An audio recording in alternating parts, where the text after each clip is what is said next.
উল সুতা দিয়ে ছোট বেবির জন্য শু বানিয়েছি। 4টা কালার,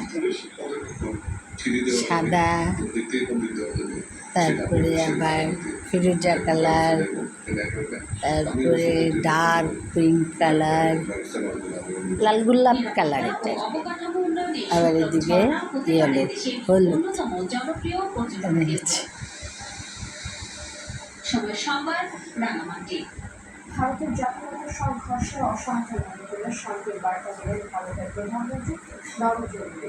কুকিজে ও মেরুতে দুই গোষ্ঠীর মানুষকে বিভিন্ন সরকার ও ভবিষ্যতের কথা ভেবে শান্তি ও সংযমের সঙ্গে মণিপুরকে আরও সংরক্ষণ করার আহ্বান জানান। 2023 সালের 3 মে থেকে রাজ্যটিতে দুই সম্প্রদায়ের মধ্যে সংঘাত অব্যাহত রয়েছে। বর্তমানে ছোট জিনিস বানালে ভালো লাগে দেখতে। সহিংসতার আন্দোলন মণিপুরে প্রধানমন্ত্রীর আগমন ঘিরে বেশ কিছুদিন ধরেই চলছিল তুমুল আলোচনা সমালোচনা।